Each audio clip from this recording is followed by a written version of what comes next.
Amen. Alors, ce matin, ça fait quelques semaines que Pasteur Jean-Frédéric nous a parlé du sujet de l'inflation, de notre contentement qui devrait augmenter, pas juste l'inflation dans l'économie en tant que telle. Comment pouvons-nous être de plus en plus contents, satisfaits de ce que nous avons, de notre part dans la vie et de ce que Dieu veut nous accorder? À l'école du contentement, il y a une leçon qu'il ne faut pas manquer. Et nous avons réalisé, dans la recherche du contentement, qu'un obstacle majeur sur notre route, ça s'appelle le matérialisme. Et comme Pasteur Jean-Frédéric l'a bien présenté, le matérialisme, ça ne satisfait pas. Pourquoi? Parce qu'il veut toujours plus grand, toujours plus beau, toujours plus gros, toujours plus confortable, toujours plus. On n'est jamais satisfait. Dieu veut nous délivrer de l'attachement démesuré aux choses qu'on possède. Il veut nous délivrer. Jésus a dit dans Jean chapitre 8, verset 32, c'est pas l'homme a dit, cherche pas l'homme, mais Jésus a dit, vous connaissez le passage, vous connaîtrez la vérité et la vérité vous rendra libre. En connaissant la vérité, on va être libéré. Libéré de l'esclavage qu'on pourrait avoir à l'égard peut-être du matérialisme. La semaine dernière, Pasteur Jean-Fred a parlé aussi de 3 occasions où Jésus a parlé d'argent. Lorsqu'il a parlé, par exemple, de ton trésor. Qu'est-ce qui est notre trésor? Que là où est ton trésor, là sera ton cœur. Il a parlé du bon et fidèle serviteur, la parabole du propriétaire qui a laissé des responsabilités à différents serviteurs qui devaient faire croître l'investissement qui avait été fait en eux. Alors, le bon et fidèle serviteur, c'est celui qui a fait croître tout cela. Finalement, dans les relations avec l'argent, Jésus a parlé aussi de la question de confiance. À qui faites-vous confiance? À qui faisons-nous confiance? Est-ce qu'on fait confiance à Dieu ou on fait confiance à Mammon ou à l'argent? Ce matin, à l'école du contentement, il y a une leçon à ne pas manquer, une opportunité à saisir. Et puis, on va en parler ensemble ce matin. Mais d'abord, on a besoin de se souvenir que nous sommes appelés comme des fils et des filles du royaume à imiter Dieu, à imiter notre Père, à découvrir ses qualités extraordinaires, à en être remplis, immergés dans dans les grâces merveilleuses que Dieu peut avoir dans son cœur envers nous, être tellement touchés qu'après ça, on veut le reproduire, on veut le produire autour de nous aussi. Nous sommes invités à contempler Dieu, à découvrir ses richesses, les richesses de son cœur, et puis après ça, chercher à l'imiter. Un premier passage que nous allons voir, ça se trouve dans Luc chapitre 6, verset 36, où est-ce que nous sommes invités à imiter la bonté de Dieu. Votre Père est plein de bonté, dit Jésus. Soyez donc bons comme lui. Bons comme lui. Bons comme Dieu.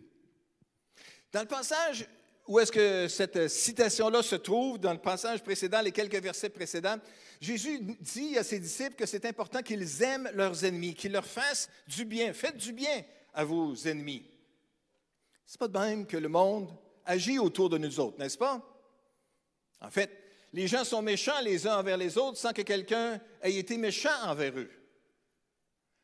À travers les communications beaucoup trop ouvertes qu'on a dans le monde d'aujourd'hui, on blesse, on vise, on veut presque assassiner des gens qui tiennent des propos qui ne nous conviennent pas.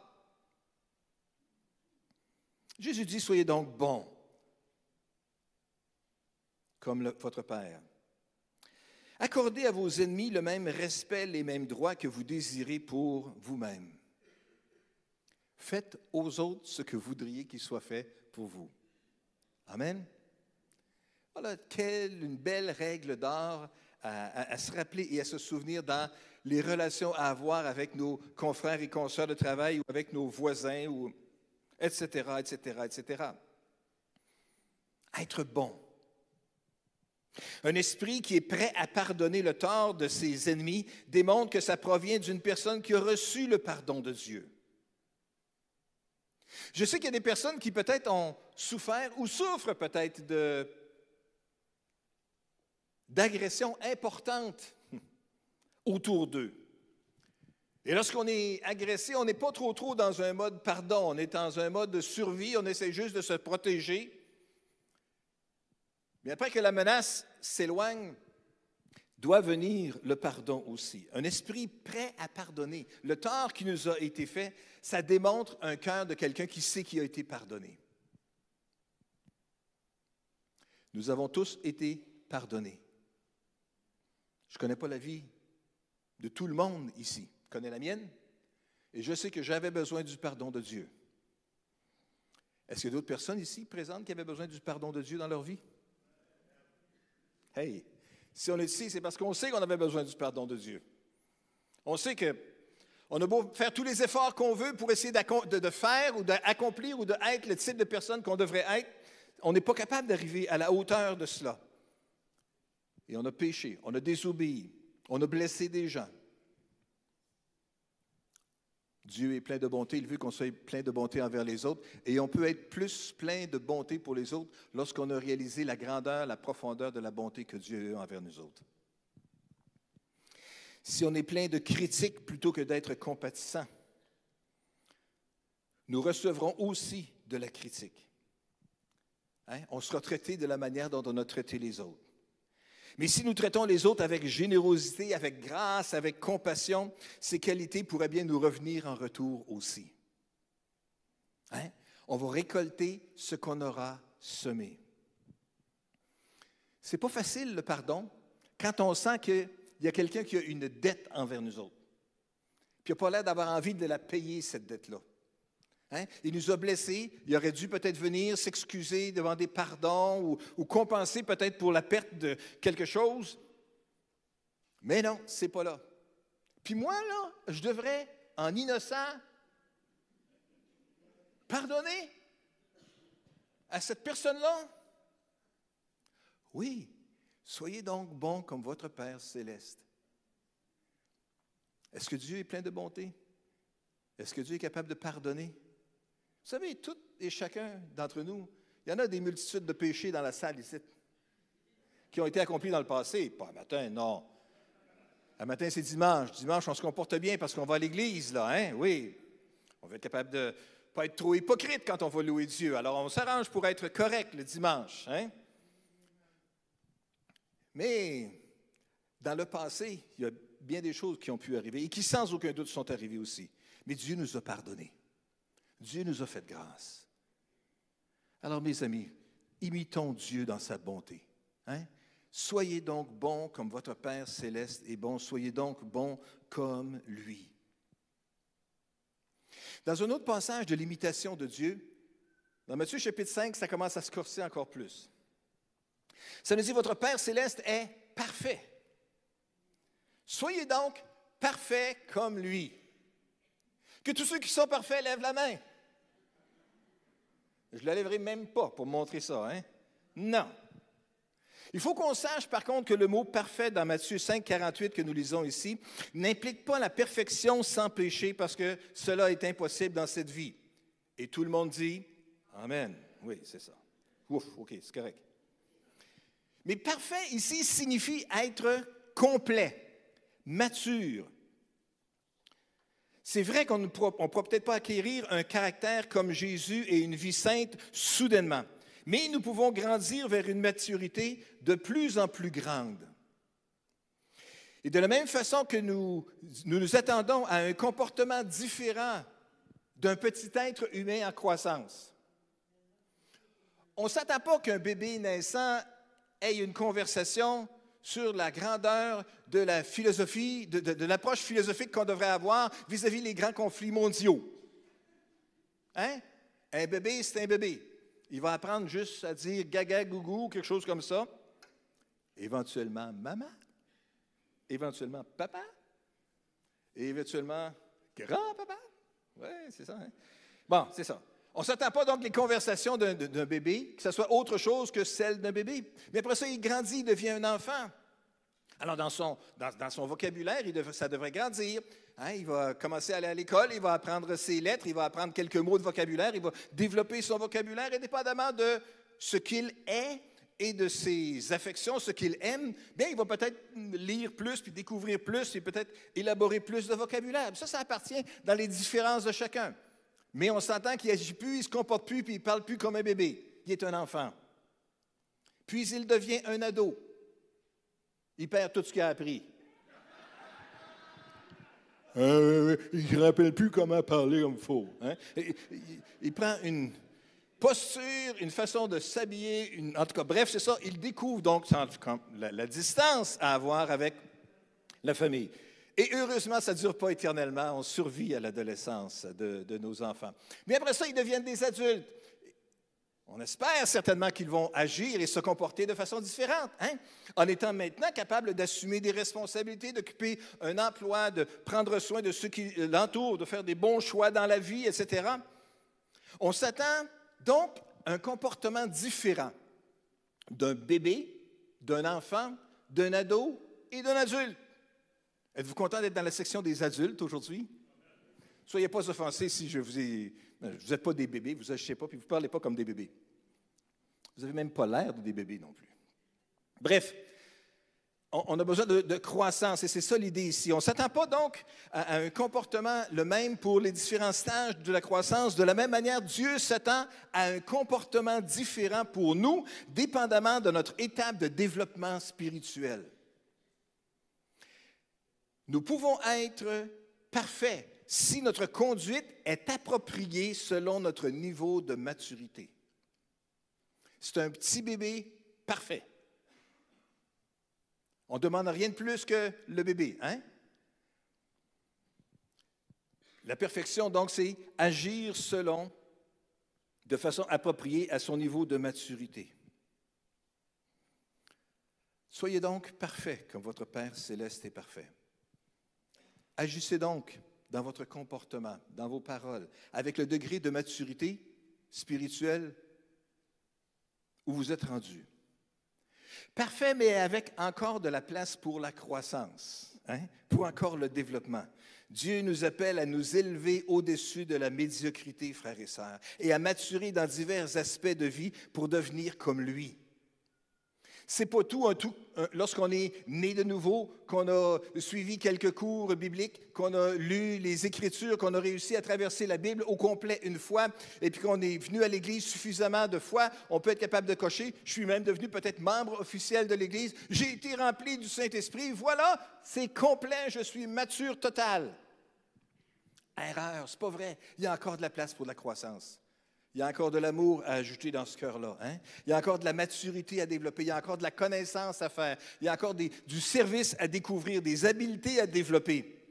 On n'a jamais fini de grandir. Et on devrait toujours continuer à grandir et agir se comporter de la façon dont le niveau de maturité dont nous sommes rendus. Soyez donc parfaits. Agissez donc de façon convenable, selon votre degré de maturité que vous avez. On devrait imiter Dieu dans sa bonté, imiter Dieu dans sa perfection, imiter Dieu dans son amour. Dans Jean chapitre 15, verset 12, nous lisons, « Voici quel est mon commandement. Aimez-vous les uns les autres comme moi-même je vous ai aimé. » Encore une fois, aimez comme je vous ai aimé. Nous sommes appelés à nous aimer les uns les autres comme Jésus nous a aimés. Et il nous a aimés jusqu'à donner sa vie pour nous. Vous avez pensé à ça? Le Fils éternel de Dieu vient faire une visite dans toute l'éternité sur la petite planète bleue. Une fois qu'il vient. Et il a choisi de donner sa vie pour vous et moi. Ça, c'est de l'amour. Fait que la prochaine fois que vous aurez envie de dire « Ouais, moi j'ai juste une vie à vivre, puis je vais en profiter », pensez un peu que dans votre profitement de la vie, ou dans votre appréciation de la vie, puis il n'y a rien de mal avec ça, rappelez-vous qu'il n'y a pas de plus grand amour que de donner sa vie pour ceux qui nous aiment, et qu'on peut peut-être rendre service. La vérité, c'est que nous n'aurons probablement pas à mourir pour quelqu'un d'autre. Heureusement, dirons-nous peut-être. Mais il y a d'autres façons de pratiquer l'amour, le don de soi autour de nous. Par exemple, en écoutant, en aidant, en encourageant, en donnant, en soutenant.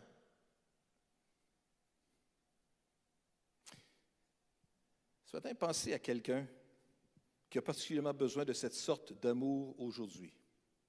Peut-être quelqu'un qui est isolé, qui s'isole, qui souffre et qui pense que personne ne le comprend et qui a désespérément besoin d'avoir un soutien, un contact. Voulez-vous juste être ce contact-là aujourd'hui pour cette personne? Pensez à cette personne, puis donnez-lui tout l'amour que vous pouvez, puis après ça, essayez d'en donner un peu plus. Aimer comme Dieu a aimé. Être bon comme Dieu est bon. Être parfait comme Dieu est bon. Nous sommes donc invités à être et à devenir comme notre Père céleste. Imiter Dieu dans sa bonté. Imiter Dieu dans sa patience. Imiter Dieu dans sa grâce. Imiter Dieu dans son pardon. Imiter Dieu dans son amour. Imiter Dieu dans sa générosité. Dieu est bon, généreux, plein de grâce envers chacun d'entre nous et nous devons chercher à l'imiter aussi.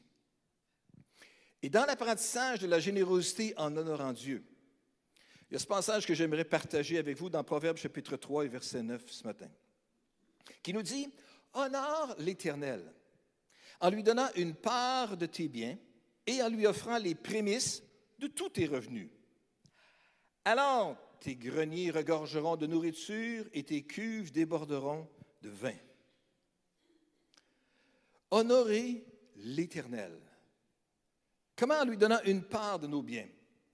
Honorer l'Éternel, non seulement avec les parts de nos biens, mais en lui offrant les prémices, qui veut dire le premier départ, le début, hein? En offrant notre meilleur. Ce n'est pas honorer quelqu'un de donner quelque chose qui n'a pas de valeur pour soi, pour nous. Non. Honorer Dieu, c'est de donner quelque chose qui a de la valeur pour nous.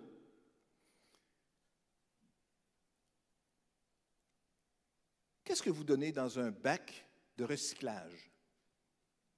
Oh, pas dans un bac de recyclage bleu que vous avez à la maison à côté du bac vert, là.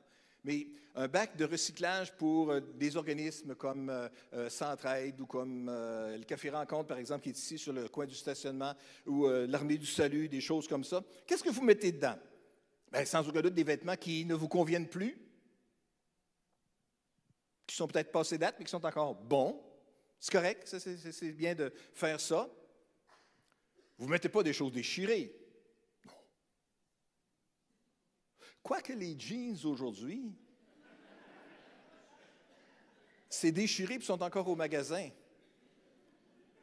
Puis il n'y a pas un gérant assez brillant pour les enlever de là et les mettre en arrière et les envoyer. Non, non, non, non. C'est fait comme ça. Hein? C'est beau comme ça.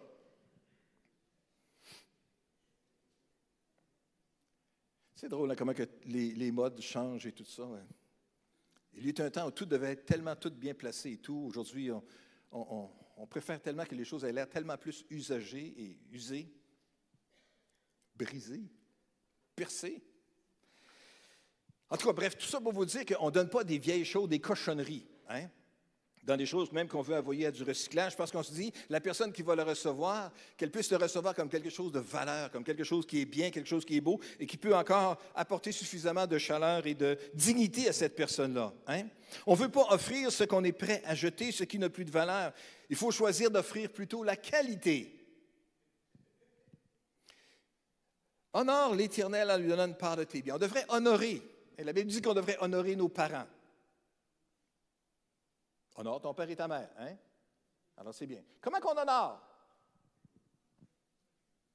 Très bonne question. Comment est-ce que vous allez m'honorer si je suis votre père? Bien, je ne sais pas, c'est ça, hein, en réfléchissant, c'est ça. On peut continuer à réfléchir pendant longtemps. On ne donne pas des choses qui n'ont pas de valeur quand on veut honorer quelqu'un. Hein? On fait plutôt la réflexion pour dire qu'est-ce qu'on peut donner quelque chose qui va avoir de la valeur. Honore l'Éternel en lui donnant une part de tes biens et en lui offrant les prémices de tout ton revenu. C'est ça que ça nous dit ici, les prémices. Une chose intéressante que je veux juste mentionner ici, c'est que Dave Tolkien, qui est le président de Vision Mondiale Canada, lui est convaincu que nous avons été créés pour être des êtres généreux. Il a écrit un chapitre entier dans son livre qui est intitulé « La force de la générosité » sur le potentiel de la générosité à stimuler la croissance personnelle. Et dans son chapitre, il mentionne le fait qu'il y a des recherches scientifiques récentes qui affirment l'effet positif de la générosité sur le bien-être émotionnel d'une personne. Dans le Boston Globe, journal de la Nouvelle-Angleterre, le 21 mars 2008, l'article suivant a été publié qui fait état des études qui ont été menées par le docteur Elizabeth Dunn, qui est un professeur de psychologie à l'Université de Colombie-Britannique. Elle et ses collègues ont étudié la relation entre le bonheur et la façon dont l'argent est dépensé. Et leurs découvertes ont montré que ceux qui ont dépensé de l'argent pour eux-mêmes ont ressenti moins de bonheur que ceux qui ont dépensé de l'argent pour les autres. Intéressant. Une découverte intéressante de l'étude a été que le niveau de bonheur ne variait pas selon le montant dépensé ou donné. Même avec un peu de générosité, c'est bon pour l'âme. Il y a quelqu'un qui a déjà dit, c'est mieux de donner que de recevoir. Il y a plus de bonheur à donner qu'à recevoir. Sage, hein? Alors, qu'est-ce qu'on donne à Dieu? Est-ce qu'on donne pour être heureux? C'est peut-être pas la motivation qu'on devrait avoir, mais c'est l'effet que ça va produire de toute façon, ça c'est sûr. On peut honorer Dieu en lui offrant les prémices de tous nos revenus. Les prémices. C'est un mot qu'on n'utilise pas beaucoup aujourd'hui en français, qui parle des premiers fruits de la terre ou des premiers animaux d'un troupeau. Ça parle du commencement ou du début. On peut parler, par exemple, des prémices de l'hiver. On devrait plutôt parler des prémices du printemps. Peut-être qu'après la réunion ce matin, il fera plus de 0 degré Celsius à l'extérieur. 1 ou 2 peut-être. C'est pas assez pour sortir les grosses lunettes de soleil et puis sortir notre crème. J'étais pour dire à bronzage, c'est pas vrai, on met de la crème solaire pour se protéger des rayons du soleil aujourd'hui. Bref, on ne fera pas ça encore, mais c'est des prémices. C'est toujours mieux que moins 20 quelques. Les commencements, les débuts, les prémices du printemps. Donc, les prémices, ça parle de la première part. Et la première part, ça parle de la dîme. La dîme, ça veut dire 1/10, ça veut dire 10%. La dîme, sous sa forme la plus simple, a pour but de honorer Dieu en lui offrant les prémices de tous nos revenus. La dîme, c'est faite pour honorer le Seigneur. Et son principe de la dîme trouve ses racines dans le jardin d'Éden, alors que le jardin, c'est ça, le jardin parfait avait été créé pour l'homme. Dieu a stipulé qu'il y avait un arbre là qui lui était exclusivement réservé. Tu pourras manger de tous les arbres, mais de cet arbre-là, tu n'y touches pas.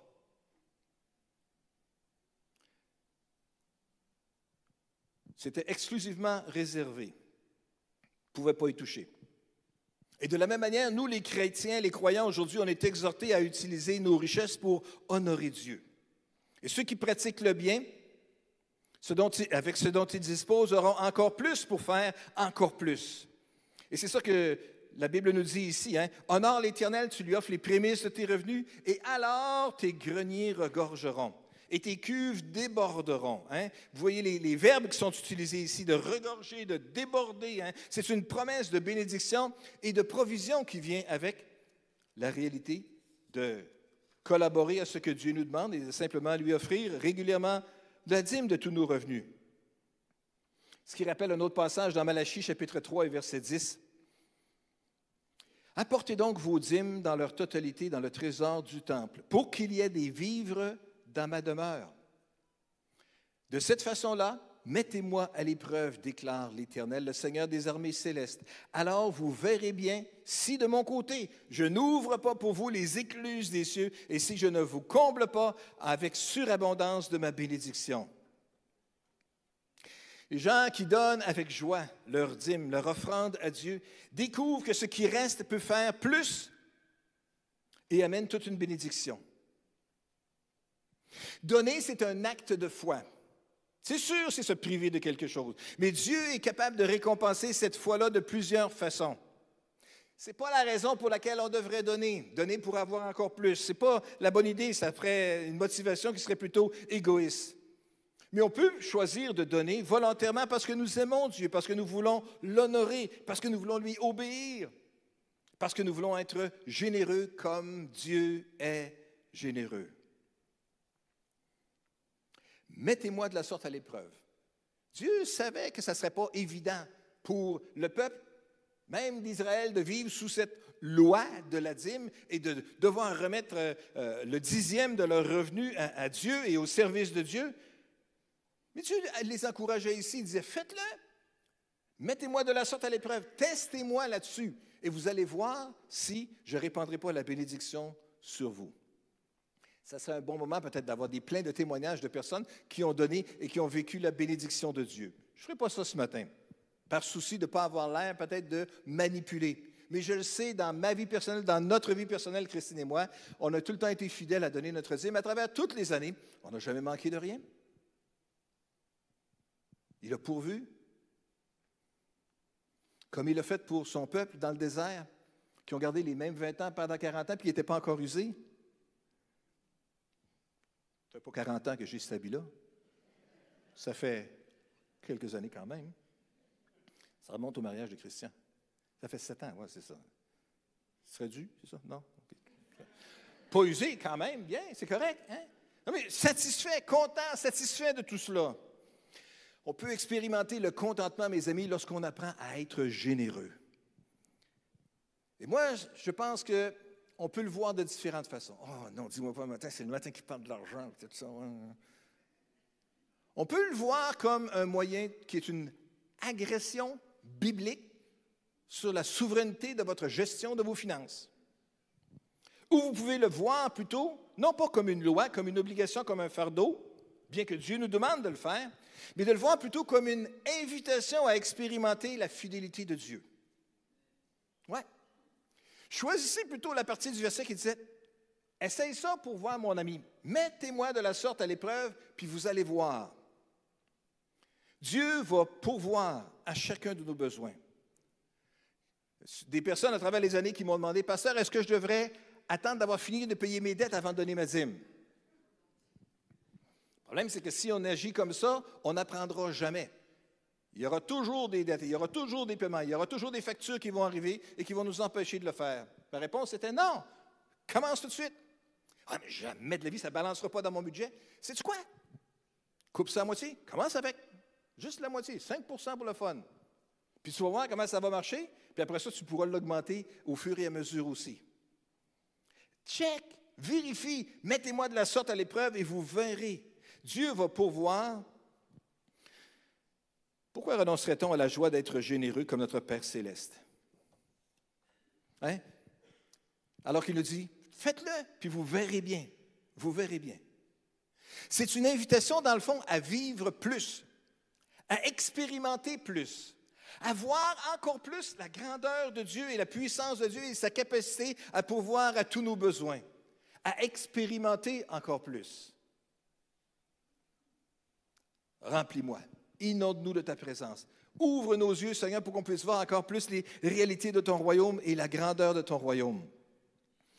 La possibilité est là de pouvoir vivre et expérimenter plus si on veut simplement oser un pas d'obéissance et de le faire. La possibilité est là. Dans l'école du contentement, nous pouvons saisir cette leçon ici de la libération du matérialisme en apprenant à dépenser moins pour satisfaire nos besoins. Est-ce que je peux juste inviter les musiciens à revenir ce matin? On peut échanger l'esclavage du matérialisme, de la consommation à outrance, de toujours désirer en avoir plus sans jamais, jamais atteindre la satisfaction. Oui, parce que c'est le printemps, c'est la saison où il y a des mâles en particulier qui se sentent appelés à changer de char. Il n'a plus chez le concessionnaire. Ça aide de ce temps-ci. Mais on peut réserver pour dans 4 ans, oui, c'est ça. Hein? Et je ne veux pas dire qu'on ne devrait pas faire des dépenses autour de nous, ce n'est pas ça du tout, là. Mais c'est simplement qu'à l'intérieur de notre gestion de ce que Dieu nous donne, mes amis, il y a un contentement, il y a une satisfaction à découvrir, il y a une liberté du matérialisme à découvrir en choisissant de simplement être fidèle dans nos dîmes et offrandes. On a le choix de changer donc l'esclavage du matérialisme pour découvrir le doux joug de Jésus, le contentement. À l'école du contentement, il y a cette leçon à ne pas rater, à saisir, pour finalement entrer dans une nouvelle dimension du contentement que Dieu veut nous faire entrer. Est-ce qu'on peut prier ensemble ce matin? Seigneur, nous te bénissons ce matin pour ta parole, pour ta vérité. Nous te remercions, Seigneur éternel, pour les promesses que tu fais à notre égard, à toutes sortes d'égards. Tu nous promets ta puissance, tu nous promets de nous relever lorsqu'on est fatigué, tu nous promets de nous toucher et de nous guérir lorsque nous en avons besoin. Tu promets de pourvoir à tous nos besoins. Lorsque simplement on marche avec toi et qu'on est fidèle dans les dîmes et les offrandes, comme nous l'avons vu ce matin, nous te remercions pour la liberté que tu veux nous accorder à l'égard du matérialisme et de tout l'esclavage que ça peut poser sur les épaules de l'un et de l'autre avec la peur constante de manquer quelque chose. Seigneur, je veux te prier pour chacun d'entre nous aujourd'hui qu'on puisse grandir au-delà de la peur et découvrir la puissance qu'il y a de te faire confiance et de te prendre à la parole. Et de oser obéir, de marcher dans tes voies et de voir les écluses des cieux s'ouvrir, de voir la bénédiction se répandre, de voir les ressources regorger et déborder autour de nous. Seigneur, nous voulons juste te prier que tu puisses nous conduire, chacun d'entre nous, dans toute la liberté que tu veux nous donner, dans toute la confiance que tu veux nous donner vis-à-vis la réalité de ta grandeur, mais appliquée dans la vie de tous les jours à chacun d'entre nous. Seigneur, je veux te prier que tu puisses nous conduire, chacun d'entre nous, à expérimenter des nouvelles dimensions de contentement, de satisfaction, parce que, Seigneur, nous avons tout en toi. Toutes nos sources sont en toi.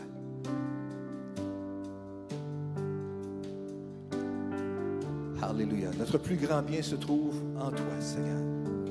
Et c'est ce que nous croyons. Et c'est ce que nous vivons. Et je veux juste te prier que tu puisses nous aider à le vivre de plus en plus dans notre vie de tous les jours. Nom puissant de Jésus. Merci, Seigneur. Amen. Et Amen. Alors, je vais inviter Marianne et l'équipe de nous conduire à nouveau.